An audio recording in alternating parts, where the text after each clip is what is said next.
Shalom and good day all, this is Healing29 back again for some indie comic reviews, and in these indie comic reviews I'll be covering Redcoat by Jeff Johns and Rogue Sun by Parrot.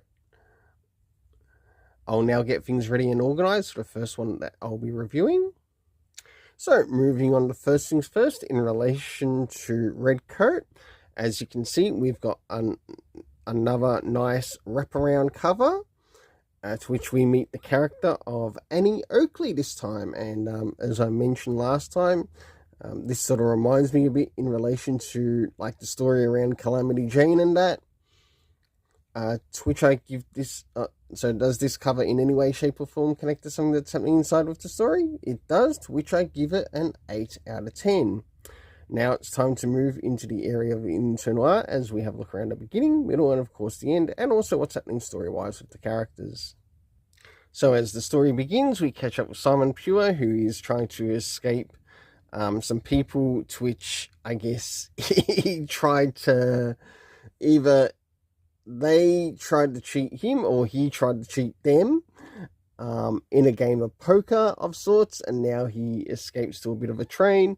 To which we learn that this train takes him to a place to which we get to meet up with the character of Annie Oakley. As we start to jump towards the middle of the story, a number of events have taken place, which he's finally caught up with the character of Annie Oakley, and we notice that she helps a woman whose husband was killed by some bandits. And she also asks for the help of Simon Pure to help her out. And yes, she does get that help. So she's not afraid to ask for any manly help against some bandits that have done harm to another woman's family. And after this, as we start to reach towards the end of the story, things start to set up and prepare us to meet the character known as the Northerner. But will we find out, will this character be a friend or foe to Simon Pure? So for the internal art, I give it an 8 out of 10. Now it's time to move in relation to the area of the story. Considering how far we are, did we get any comic book references to any of the previous issues? The answer is no, we didn't. Next is the area of time, to which we didn't get anything in relation to the area of time. The location, or the locations that we got to see in here, were, of course, with this taking place in the USA, we got to see Missouri as well as Memphis, Missouri as well as Memphis. The cast of characters consisting of Simon Pure, and last but not least, Annie Oakley. The overall story rating I give for this is a 7.5 out of 10, as I really quite enjoyed this, and I'm looking forward to the next issue. Now it's time to move into Rogue Sun, issue 25. So, first things first, does this cover in any way, shape or form connect to something that is happening inside with the story? Sure enough it does, to which I give it a 7.5 out of 10. Which is really quite nice, and it's nice to give this story something a little bit higher, seeing it's been a while since it's been reviewed on the channel, or since it was last reviewed on the channel. Next is the area of the internal art, but also what's happening story-wise with the characters, as we have a look around the beginning, middle, and of course the end.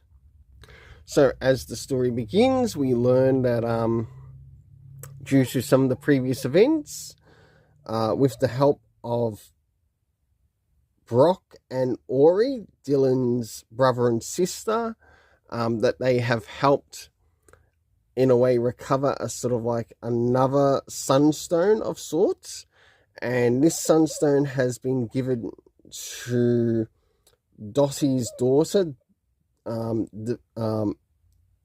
Divinity.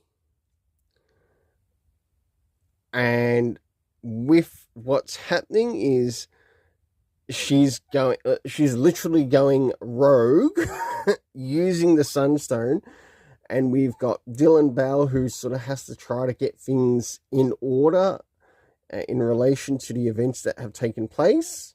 There should only be one rogue son, and that should be Dylan Bell. As we start to reach the middle of the story, we get to see Dylan Bell catching up with Divinity's mother, Dossie. I think that's correct. And talking to her about the situation and the events that have taken place.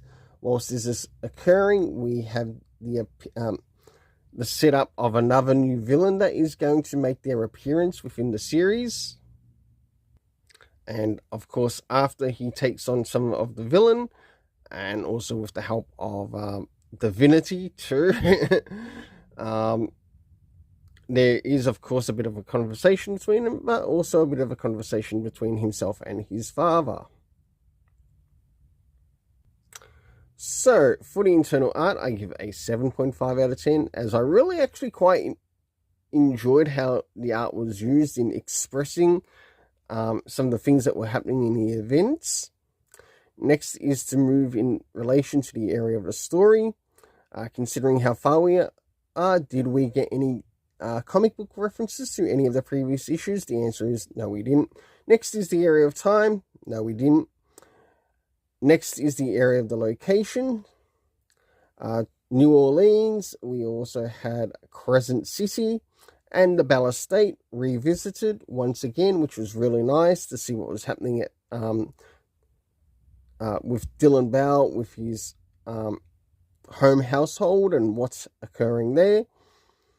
The cast of characters consisting of Dylan Bell, who is the key rogue son character.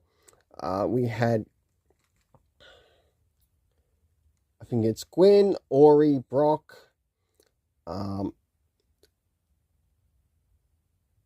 Demonica, Divinity, Coleman Hines, Dossie, Marcus, and someone known as Morningstar.